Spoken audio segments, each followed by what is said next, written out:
Hello friends, എല്ലാവർക്കും നമസ്കാരം. എല്ലാവരും കാത്തിരിക്കുന്ന രേവതിയുടെയും സച്ചിയുടെയും ഇന്നത്തെ കഥയിലേക്ക് ഏവർക്കും സ്വാഗതം. എല്ലാവർക്കും നല്ലൊരു ദിവസം ആശംസിച്ചുകൊണ്ട് നമുക്ക് ഇന്നത്തെ കഥയിലേക്ക് പോകാം. അങ്ങനെ നമ്മുടെ ചന്ദ്രമതിയെ സപ്പോർട്ട് ചെയ്തുകൊണ്ട് വർഷയും ശ്രുതിയും ഒക്കെ ഇതിന് വർക്കിംഗ് ടൈം ഒക്കെ എഴുതി വെച്ചുകൂടെ എന്നൊക്കെ വർഷ ചോദിക്കുക. നീ വലിയ പഠിപ്പിക്കാനൊന്നും വരണ്ട എന്നും പറഞ്ഞുകൊണ്ട് നമ്മുടെ സച്ചി ഇവരെയും വഴക്ക് പറഞ്ഞുകൊണ്ടിരിക്കുക കേട്ടോ. എന്തായാലും ആന്റിക്ക് പ്രായമായതല്ലേ, അതുകൊണ്ട് ഷുഗറോ ബി പി ഒക്കെ വരാൻ ചാൻസ് ഉണ്ട്. അതിന് എനിക്ക് ഇതിന് മാത്രം പ്രായമൊന്നും ഇല്ല എന്ന് നമ്മുടെ ചന്ദ്രമതിയുടെ പറച്ചില് കേട്ട് നമ്മുടെ രവീന്ദ്രൻ നോക്കിയിട്ട്, ചന്ദ്രേ, അല്ല വയസ്സല്ലല്ലോ ഇവിടുത്തെ പ്രശ്നം, പൂക്കടയല്ലേ, ആദ്യം ഇവിടെ തുടങ്ങിയത് എന്തായാലും ചെയ്തത് ശരിയായില്ല. അപ്പോഴേക്കും സ്തുതി പറഞ്ഞു, ശരിയാ, വേറെ എവിടെ സ്ഥലമില്ലാത്തതുപോലെ വീട്ടിലേക്ക് വരുന്ന വഴിക്ക് തന്നെ. എന്നാ പിന്നെ പൂക്കട നിന്റെ തല വെക്കടാ, നിന്റെ പ്രശ്നം എന്താടാ എന്ന് ചോദിച്ചു സച്ചി തട്ടിക്കേറുക. എടാ, ഞാനൊരു വലിയ കമ്പനിയിൽ വലിയൊരു പോസ്റ്റിലിരിക്കുന്ന ആളാ. എന്നെ കാണാൻ വലിയ വലിയ ആൾക്കാരൊക്കെ ഇങ്ങോട്ട് വരും. വരുന്ന വഴിക്ക് എൻ്റെ അമ്മയുടെ പേരിലുള്ള പൂക്കട, നിങ്ങളുടെ പൂക്കട കണ്ട അവരൊക്കെ എന്ത് വിചാരിക്കും? ജന്മം കൊണ്ട് നീ എൻ്റെ അനിയനായി പോയില്ലേ, അതവിടെ കിടക്കുന്നത് എനിക്ക് അപമാനം തന്നെയാ. എൻ്റെ സ്റ്റാൻഡേർഡിന് ചേരുന്ന പരിപാടിയല്ല നിങ്ങൾ ഈ കാണിച്ചിരിക്കുന്നത്. അപ്പോഴേക്ക് നമ്മുടെ ചന്ദ്രമതി സുതിയെ നോക്കുക കേട്ടോ. നിന്നെ കാണാൻ ആര് വരാനാടാ? നിനക്ക് എന്ത് സ്റ്റാറ്റസ് ആടാ? നീ കടം മേടിച്ചിട്ട് കൊടുക്കാത്ത ആരെങ്കിലും നിന്നെ അന്വേഷിച്ചു വന്നാലായി എന്നൊക്കെ പറഞ്ഞുകൊണ്ട് സച്ചി സുതിയെ അപമാനിക്കുക. നിന്റെ ഭാര്യ ബ്യൂട്ടി പാർലർ നടത്തുന്നുണ്ട്, അത് നിനക്ക് അഭിമാനം. പൂക്കട നിനക്ക് അപമാനം അല്ലേടാ? എല്ലാ ജോലിക്കും അതിൻ്റെതായ മഹത്വമുണ്ട്, അത് മനസ്സിലാക്കണം. നീ കാറ് വിൽക്കുന്നു, ഞങ്ങൾ പൂക്കട വിൽക്കുന്നു, അത്രേ ഉള്ളു വ്യത്യാസം. കാറ് വാങ്ങിയവൻ പൂജിക്കാൻ പൂ വാങ്ങിക്കും, പക്ഷെ പൂ മേടിച്ചവൻ കാറ് മേടിക്കണമെന്നില്ല. അതാണ് തത്വം. നമ്മുടെ ചന്ദ്രമതിക്ക് ആ തത്വം ഒന്നും മനസ്സിലായില്ല കേട്ടോ. അച്ഛാ, രേവതി, ഞാൻ പോവാണ്, എനിക്ക് ട്രിപ്പുണ്ട്. അങ്ങനെ നമ്മുടെ സച്ചി അങ്ങ് പോയി കേട്ടോ. സച്ചി പോയി കഴിഞ്ഞപ്പോഴേക്കും ചന്ദ്രമതി ഇരുന്ന് ആലോചിക്കുക കേട്ടോ. വർഷയും സുധിയും അവര് രണ്ട് ഫാമിലി അങ്ങോട്ടേക്ക് പോയി. അവന്റെ ഒരു തത്വം, അവൻ എന്താ പറഞ്ഞതിന്റെ അർത്ഥം എനിക്ക് മനസ്സിലായില്ല എന്ന് ചന്ദ്രമതി പറഞ്ഞപ്പോൾ, അത് മനസ്സിലാക്കാനുള്ള ബുദ്ധി നിനക്കില്ല. എവിടെയെങ്കിലും ചെന്നിരുന്ന് ഒറ്റയ്ക്കിരുന്ന് ആലോചിച്ച് നോക്ക്, അർത്ഥം കിട്ടുമോന്ന് നോക്ക്. അങ്ങനെ രവീന്ദ്രനും ചന്ദ്രമതിയെ കളിയാക്കി കേട്ടോ. ഇത് കേട്ട് രേവതി ഇങ്ങനെ നിന്ന് ചിരിക്കുകയാണ് അടക്കി പിടിച്ച്. എന്താണ് നീ ചിരിക്കുന്നത്? ഇനി പൂ വേണം, പിണ്ണാക്ക് വേണമെന്ന് പറഞ്ഞ് ആരെങ്കിലും ഇവിടെ വന്നാ നീ വിവരം അറിയും. അതിന് ഞാൻ പിണ്ണാക്ക് വിൽക്കുന്നില്ലല്ലോ അമ്മേ. രേവതി തട്ടിന് മുട്ടിന് മറുപടി കൊടുത്തു. രവീന്ദ്രൻ ഇത് ചിരിക്കുക. അല്ല, അമ്മ വേണമെങ്കിൽ പിണ്ണാക്കിന്റെ കച്ചവടം തുടങ്ങിക്കോട്ടോ. അല്ല, പൂ ചോദിച്ച് ഇവിടെ വരുന്നവര് ചിലപ്പോൾ പിണ്ണാക്കും വാങ്ങിച്ചാലോ, അമ്മ പിണ്ണാക്കിന്റെ കച്ചവടം തുടങ്ങിക്കോ. എന്തായാലും രേവതിയുടെ മറുപടി കേട്ടിട്ട് രവീന്ദ്രൻ ഇത് പൊട്ടിച്ചിരിക്കുക. എന്താ ചന്ദ്രേ, പിണ്ണാക്ക് കച്ചവടം തുടങ്ങുന്നോ? ഇപ്പൊ പൂക്കാരി ചന്ദ്രേനെ വിളിക്കുന്നുള്ളൂ, ഇനി പിണ്ണാക്ക് ചന്ദ്രാന്ന് വിളിച്ചോളും. തുടങ്ങിക്കോ ചന്ദ്രേ എന്നും പറഞ്ഞോട്ട് രവീന്ദ്രൻ ഇരുന്ന് പൊട്ടിച്ചിരിക്കുക, കൂടെ രേവതിയും. ഇതൊക്കെ കണ്ടിട്ട് കട്ടക്കലിപ്പ് മൂത്ത് ചന്ദ്രമതി ഇങ്ങനെ ദേഷ്യത്തോടു കൂടി രേവതിയെ നോക്കുക. മോളെ, അത് ഗുളികയൊക്കെ എന്നേരെ ഞാൻ കൊണ്ടുവച്ചോളാം, മോൾക്ക് കടയിൽ പോകാൻ സമയമായില്ലേ, മോള് പൊക്കോ എന്നും പറഞ്ഞുകൊണ്ട് രവീന്ദ്രൻ രേവതിയോട് പൊക്കോളാൻ പറഞ്ഞു. രവീന്ദ്രനൂടെ അവിടെ നിന്ന് പോയി കഴിഞ്ഞപ്പോഴേക്കും രേവതിക്കൊരു പേടി, ചന്ദ്രമതി ഇനി പിടിച്ച് വിഴുങ്ങോന്ന്. രേവതി പെട്ടെന്ന് പേഴ്സും എടുത്ത് പുറത്തേക്ക് പോയി. അങ്ങനെ രേവതി പൂവൊക്കെ കെട്ടിക്കൊണ്ട് ഇങ്ങനെ നിൽക്കുകയാണ് പുറത്ത്. അങ്ങനെ പൂ മേടിക്കാനായിട്ട് ഒരു ചേച്ചി വന്നു കേട്ടോ. രേവതി പൂക്കച്ചവടമൊക്കെ എങ്ങനെ പോകുന്നു? നന്നായിട്ട് പോകുന്നുണ്ട്. അല്ല, ചേച്ചിക്ക് പൂ എന്തെങ്കിലും വേണോ? 3 മുഴം മുല്ലവാല വേണമായിരുന്നു. അങ്ങനെ രേവതി തകൃതിയായിട്ട് രേവതിയുടെ കച്ചവടം ഇങ്ങനെ നടത്താണ്. ഇതേ സമയം നമ്മുടെ സച്ചിയും കഠിനാധ്വാനം ചെയ്ത അവന്റെ ജോലിയും ഒരു ചേട്ടനെ കൊണ്ട് കറക്റ്റ് സ്ഥലത്ത് ഇറക്കി വിട്ടു കേട്ടോ. ആ ചേട്ടനാണെങ്കിലും അത്ഭുതപ്പെട്ടു പോയി. ഈ സമയത്ത് കുറഞ്ഞ സമയം കൊണ്ട് ഇവിടെ എത്താൻ പറ്റുമെന്ന് ഞാൻ വിചാരിച്ചില്ല കേട്ടോ. അത് സാറേ, എനിക്ക് ഇവിടുത്തെ ഷോർട്ട് കട്ടൊക്കെ അറിയാം, മാപ്പി പറഞ്ഞ വഴിയിൽ കൂടെ വന്നിരുന്നെങ്കിൽ നമ്മൾ ഇവിടെ എത്താൻ രാത്രി ആയാനെ. എന്തായാലും വലിയ ഉപകാരം കേട്ടോ എന്നും പറഞ്ഞ് അവന് പൈസ എടുത്തു കൊടുക്കുക. അയ്യോ സാറേ, ബാക്കിയൊന്നും വേണ്ട, കൊച്ചു വെച്ചോ, താൻ വെച്ചോ. അത് 50 രൂപ അല്ലേ? അയ്യോ, 450 രൂപ ഇവിടത്തേക്കുള്ള ചാർജ് ഉള്ളൂ, അത് മതി എന്നും പറഞ്ഞോട്ട് 50 രൂപ തിരിച്ചു കൊടുക്കുക കേട്ടോ. വേറെ ഡ്രൈവർമാരായിരുന്നെങ്കിൽ പെട്ടെന്ന് ഇവിടെ കൊണ്ടുവിട്ടതിന് 100 രൂപ അധികം വാങ്ങിച്ചേനെ. അപ്പം അർഹതപ്പെടാത്ത 1 രൂപ പോലും നമ്മൾ വാങ്ങിക്കരുത്, വാങ്ങിച്ചാൽ അത് കൈ നിൽക്കില്ല. താൻ പറഞ്ഞത് ശരിയാ, എന്നാൽ ഞാൻ പോട്ടെ എന്നും പറഞ്ഞ് അയാൾ പോകാൻ തുടങ്ങുക. അയ്യോ സാർ, 1 നിമിഷം എന്നും പറഞ്ഞുകൊണ്ട് അവൻ കയ്യിലിരുന്ന നോട്ടീസ്, പൂക്കടയുടെ നോട്ടീസ് എടുത്തങ്ങോട്ട് കൊടുത്തു കേട്ടോ. ദാ സാർ. അല്ല, ഇതെന്താടോ? ഇത് നോട്ടീസാണ്. എൻ്റെ ഭാര്യ രേവതി പുതിയതായിട്ടൊരു പൂക്കട ആരംഭിച്ചിട്ടുണ്ട്. അതിൻ്റെയാ, ചന്ദ്രമതി ഫ്ലവേഴ്സ് എന്നാണ് കടയുടെ പേര്. പൂക്കള്, പൂമാല, ബൊക്ക എന്ന് വേണ്ട പൂക്കൾ കൊണ്ടുണ്ടാക്കുന്ന എന്ത് ഐറ്റംസും അവിടെ കിട്ടും. ആവശ്യമുണ്ടെങ്കിൽ ദാ ഈ നോട്ടീസ് കാണുന്ന നമ്പറിൽ വിളിച്ചാൽ മതി. ഏത് തരത്തിലുള്ള പൂക്കളും കിട്ടും. പിന്നെ ഓഫറുകളും ഉണ്ട്. എന്നിട്ട് ഓഫറൊക്കെ പറഞ്ഞു കൊടുക്കുകയാണ് കേട്ടോ. എന്നിട്ട് അവസാനത്തെ ഓഫർ കൂടെ അങ്ങ് പറഞ്ഞു. അതായത് ഇന്ന് ഞങ്ങളുടെ കല്യാണമാല മേടിക്കുവാണെങ്കിൽ 10 വർഷത്തെ ആനിവേഴ്സറിക്ക് മാല ഫ്രീ ആയിട്ട് തരുന്നേ. അപ്പോഴേക്ക് അയാൾ ചോദിച്ചു, 10 വർഷത്തെ വാർഷികത്തിന് എന്തിനാടോ മാല എന്നും ചോദിച്ചുകൊണ്ട് അയാൾ ചിരിച്ചോണ്ടങ്ങ് പോവാം. എന്തായാലും സച്ചി അവിടെ കണ്ട ആൾക്കാർക്കൊക്കെ നോട്ടീസ് അവിടെ നിന്ന് അങ്ങ് വിതരണം ചെയ്യാണ്. മാത്രമല്ല തൊട്ടടുത്തൊരു പാർക്കും ഉണ്ട്. എന്നാ പിന്നെ പാർക്കിലെ അങ്ങ് കൊടുക്കുകയാണെങ്കിൽ കുറെ ആൾക്കാരൊക്കെ പാർക്കിലേക്ക് വരുന്ന സമയമല്ലേ, അങ്ങനെ പാർക്കിൽ കയറി ഓരോരുത്തർക്ക് ഇത് കൊടുക്കുകയാണ്, നോട്ടീസും കൊടുത്ത് എന്തെങ്കിലും ആവശ്യമുണ്ടെങ്കിൽ പറയണോട്ടോ എന്നൊക്കെ പറഞ്ഞുകൊണ്ട്. എന്നിട്ട് അത് സെക്യൂരിറ്റി ചേട്ടന്റെ കയ്യിലേക്ക് കൊണ്ട് കൊടുത്തിട്ട് പറഞ്ഞു, ഇത് എൻ്റെ പൂക്കടയുടെ നോട്ടീസാണ്, ഒരു കാര്യം ചെയ്യാവോ, ഇതിവിടെ വരുന്നവർക്കൊക്കെ ഒന്ന് കൊടുക്കാവോ, കുറച്ച് നോട്ടീസ് ഞാൻ തരാം എന്നൊക്കെ പറഞ്ഞ് നമ്മുടെ സച്ചി ആ ചേട്ടന്റെ കയ്യിലേക്ക് കുറച്ച് നോട്ടീസ് അങ്ങോട്ട് കൊടുത്തു കേട്ടോ. എന്നിട്ട് അതിന് വേണ്ടിയിട്ട് ആ ചേട്ടൻ 100 രൂപ എടുത്തു കൊടുത്തു. ഇത് വെച്ചോ, അതൊന്നും വേണ്ട, ചായ കുടിക്കാനുള്ള കാശല്ലേ ഉള്ളൂ, എന്നും പറഞ്ഞു കേട്ടോ അത് കൊടുക്കുക കേട്ടോ. അപ്പോഴേക്കും സെക്യൂരിറ്റി സന്തോഷത്തോടെ മേടിക്കുക. ആരും ഇങ്ങനെ കാശൊന്നും തരാറില്ല കേട്ടോ, സാർ 100 രൂപ വന്നു, പൂ വിൽക്കുന്ന സാറിന്റെ മനസ്സും പൂ പോലെയാണല്ലോ. എന്നെ പുകഴ്ച സുഖിപ്പിച്ചാൽ മാത്രം പോരാ, വരുന്നവർക്ക് നോട്ടീസ് കൊടുക്കണം കേട്ടോ, അതിനെന്താ ഉറപ്പായിട്ടും കൊടുക്കാമല്ലോ.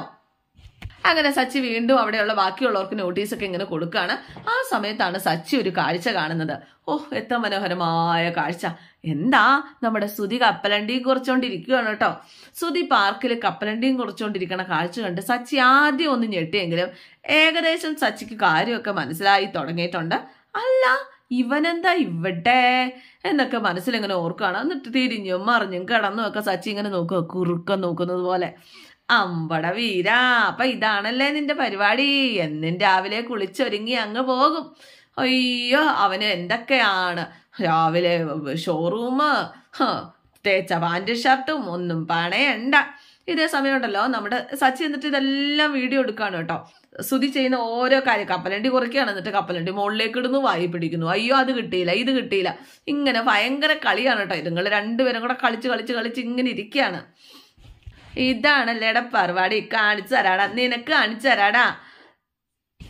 ആ സമയത്ത് നമ്മുടെ സെക്യൂരിറ്റി വന്ന് കാണുകയാണ് ഈ സച്ചി ഇങ്ങനെ ഇരുന്ന് മറിഞ്ഞിരുന്ന് വീഡിയോ എടുക്കുന്നതൊക്കെ. സെക്യൂരിറ്റി വന്നിട്ട് എന്താ, അവരുടെ ഫോട്ടോയാണ് എടുക്കുന്നത്? അതെ, അവര് രണ്ടുപേരും ജോലിക്ക് പോവാന്ന് കള്ളം പറഞ്ഞ് വീട്ടിൽ നിന്ന് ഇറങ്ങി ഇവിടെ ദിവസവും വന്നിരിക്കുക എന്നൊക്കെ പറഞ്ഞ് സെക്യൂരിറ്റി താൻ കാണുന്ന എല്ലാ ദിവസവും കാണുന്ന കാഴ്ചകളെ കുറിച്ച് ഇങ്ങനെ വിവരിക്കുക കേട്ടോ. നമ്മുടെ സച്ചി ആ ഫോട്ടോ ക്യാമറ ഓൺ ചെയ്ത് വെച്ചേക്കുമായിരുന്നല്ലോ, അത് സെക്യൂരിറ്റി ചേട്ടന്റെ നേരെ അങ്ങോട്ട് തിരിച്ചു വെച്ചു. അയാൾ വിശദമായിട്ട് കാര്യങ്ങളൊക്കെ പറഞ്ഞു.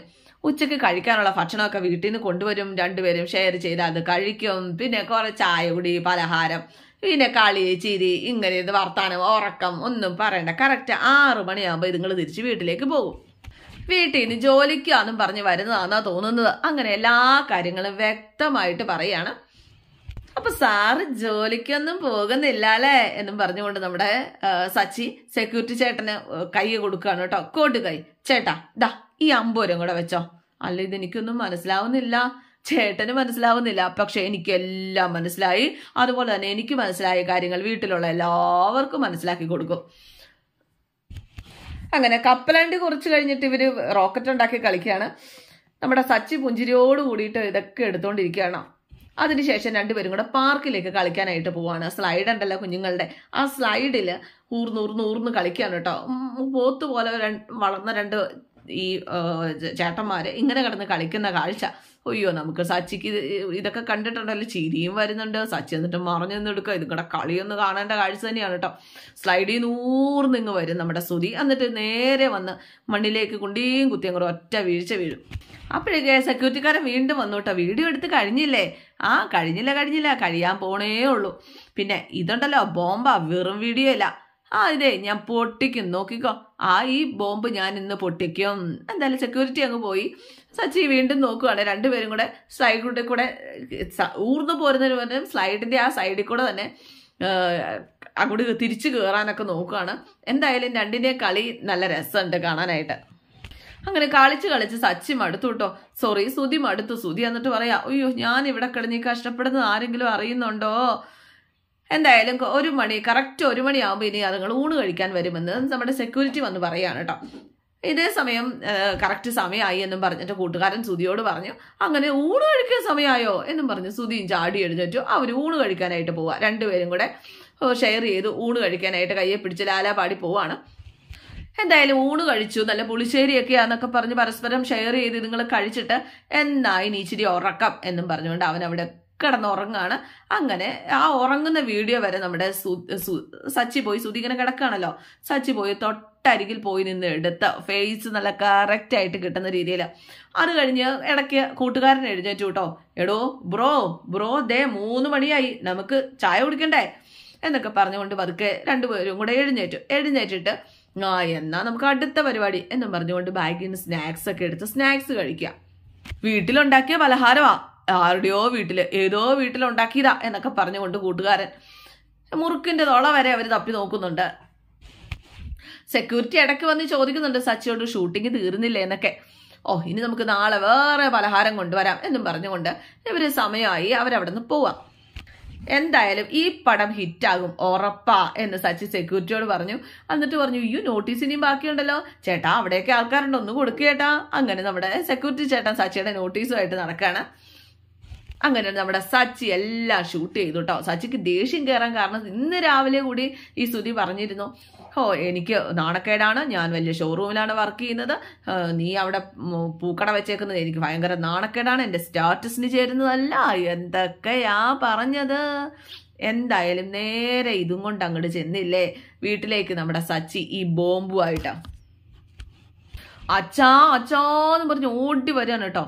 എന്തുവാടാ നിനക്ക് ഓട്ടം ഒന്നുമില്ലേ? അതെ, ഓട്ടത്തിന്റെ കാര്യം അവിടെ നിൽക്കട്ടെ, നല്ല മീനെ കിട്ടിയിട്ടുണ്ട്, അതിനെ വറച്ചട്ടിയിലിട്ടൊന്ന് വറുത്തെടുക്കണം. അതിന് നിന്റെ ഈ മീനില്ലല്ലോ, അത് കഴിക്കേണ്ട മീനല്ല, കുറെ നാളായിട്ട് നമുക്ക് ചുറ്റും നീന്തി കളിക്കുന്ന കൊഴുത്തൊരു മീന, അതിനെയാ ഞാൻ ഫ്രൈ ആക്കി എടുക്കുന്നത്. ഇപ്പൊ എന്റെ കയ്യിലില്ല, വരും, നോക്കിക്കോ. അച്ഛൻ ഇങ്ങ് വന്നേ. എന്തുവാടാ ചേർക്കാൻ നിനക്ക്? അച്ഛ ഇങ്ങ് വന്നേ. എടക്ക് നീ കാര്യം പറ. അച്ഛൻ്റെ അവിടെ ഇരിക്ക. അങ്ങനെ രവീന്ദ്രൻ അവിടെ ഇരുന്നു. എടാ ഒന്നും മനസ്സിലാവുന്നില്ലടാ. എല്ലാം മനസ്സിലാക്കി തരാം, ബാക്കിയുള്ളവരെവിടെ? അമ്മയില്ലേ? അപ്പോഴേക്കും ചന്ദ്രമതി വന്നു. എന്തു പറ്റിയാവോ ഇന്ന് വന്ന ഉടനെ എന്നെ അന്വേഷിക്കുന്നത്? ഇവിടെ നടക്കാൻ പോകുന്ന ചടങ്ങിന് നിങ്ങളാണ് ചീഫ് ഗസ്റ്റ്. ഇരുന്നാലും ഭവതി ഇരുന്നാലും.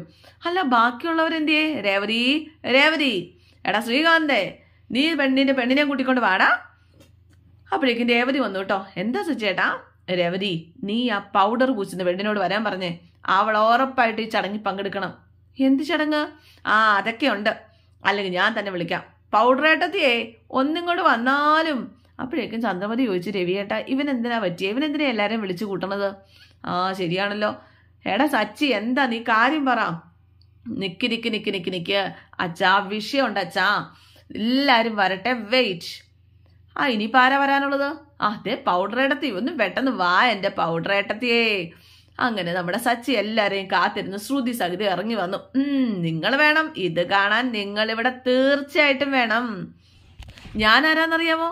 Car driver Sachi. നിന്റെ ഓട്ടക്കാരൻ വന്നില്ലല്ലോ അല്ലെ? നിത്യഹരിത നായകൻ കൂടി ഇവിടെ വേണമായിരുന്നു. സാരമില്ല, വരട്ടെ, നമുക്ക് തുടങ്ങാം, കളി തുടങ്ങാം. അപ്പൊ വർഷി ചോദിച്ചു, എന്തിനാ ഞങ്ങളെയൊക്കെ വിളിച്ചു വരുത്തിയത്? ഇവന് വേറെ ജോലിയൊന്നും ഇല്ലാഞ്ഞിട്ട് എന്ന് ചന്ദ്രമതി പറഞ്ഞു. അപ്പൊ എനിക്ക് ജോലിയില്ല, എനിക്ക് വേറെ ജോലിയുണ്ട്, പക്ഷെ ഇവിടെ ആർക്കാ ജോലി ഇല്ലാത്തതെന്ന് ഞാൻ മനസ്സിലാക്കി തരാം. സജി വിഷയം എന്താന്ന് പറ, പ്രശ്നം ഉണ്ടാക്കല്ലേ. അപ്പൊ രേവതിയും ചോദിക്കുന്നുണ്ട്, സച്ചിൻ ഇത് ആരെ പറ്റി പറയുന്നത് എനിക്ക് മനസ്സിലാവുന്നില്ല. രേവതി, ഞാൻ നിങ്ങൾക്ക് ഒരു ചെറിയ സിനിമ കാണിച്ചു തരാം. ചെറിയ സിനിമയാണെങ്കിലും തിയേറ്ററിലിട്ട് അത് ഹിറ്റാകും. അതിലെ നായകൻ സൂപ്പറാ. എന്താ ആക്ടിങ്, നാച്ചുറൽ ആക്ടിങ് എന്നൊക്കെ പറഞ്ഞാൽ ഇതാണ് മോളെ നാച്ചുറൽ ആക്ടിങ്. മിക്കവാറും ഇതിലെ അഭിനയത്തിന് അവന് നാഷണൽ അവാർഡ് കിട്ടും. അപ്പൊ ഇതിന്റെ സിനിമയുടെ പേരെന്താ? ആരാ നായകൻ? സിനിമയുടെ പേര് പാർക്കിലെ കൂർക്കം വലി. അതാണ് ഈ സിനിമയുടെ പേര്. നമ്മുടെ ചന്ദ്രമതി ഒന്ന് ഞെട്ടുവാട്ടോ. പാർക്കിലെ കൂർക്കം വലിയോ? നായകനെ അച്ഛന് നന്നായിട്ട് അറിയാം. അതെങ്ങനെയാ? ഞാൻ സിനിമ കാണിച്ചു തരാം, അപ്പൊ അച്ഛന് മനസ്സിലാവൂലോ. എന്തായാലും ചന്ദ്രമതിക്കൊരു അപകടം മണക്കാതിരുന്നില്ല. ഞാൻ എന്തായാലും ഇപ്പൊ സിനിമ കാണിച്ചു തരാം, ഫോൺ ഒന്ന് കണക്ട് ചെയ്തേട്ടോ എന്നും പറഞ്ഞ് TV-യിൽ ഫോൺ കണക്ട് ചെയ്യാണ്. എല്ലാവരും അന്തം വിട്ടിങ്ങനെ നിൽക്കുക. അമ്മേ, നിങ്ങൾക്ക് ഏറ്റവും ഇഷ്ടപ്പെട്ട ആളാട്ടോ ഇതിനകത്ത് അഭിനയിച്ചിരിക്കുന്നത്. എടാ സച്ചി, വിഷയം പറഞ്ഞിട്ട് അത് കാണുമല്ലേ, കാണാൻ പോണ പൂരം പറഞ്ഞറിയിക്കേണ്ട കാര്യമുണ്ടോ? ഇവിടെ ഒരു മുടിഞ്ഞ വിത്തില്ലേ നമ്മുടെ ഓട്ടക്കാരൻ, അപ്പോഴേക്ക് ശ്രീകാന്ത് നോക്കുക, എടാ നിന്നെ അല്ലടാ ഉദ്ദേശിച്ചത്, ഫസ്റ്റ് ഓടിപ്പോയ ഓട്ടക്കാരനില്ലേ അവനെ ഉദ്ദേശിച്ചത്. അല്ല നമ്മുടെ ഓട്ടക്കാരൻ സ്തുതി എന്ത് ജോലിയാ ചെയ്യുന്നതെന്നാ പറഞ്ഞേ? അല്ല അവൻ കാർ ഷോറൂമിലല്ലേ? ആ അതെ അതെ അതെ, അവൻ ആ ജോലിയല്ല ചെയ്യുന്നത്, വേറൊരു ജോലി അവൻ ചെയ്യുന്നത്. വേറെന്ത് ജോലി? ചന്ദ്രമതിക്ക് കാര്യം മനസ്സിലായി കേട്ടോ. എന്തായാലും ഇന്നത്തെ എപ്പിസോഡ് ഇവിടെ അവസാനിക്കുകയാണ്. എല്ലാവർക്കും ഇഷ്ടമായി എന്ന് വിചാരിക്കുന്നു. സുധിയുടെ കള്ളത്തരങ്ങളൊക്കെ പൊട്ടിപ്പാളീസായി എന്ന് പറഞ്ഞാൽ മതിയല്ലോ. C okay, thank you.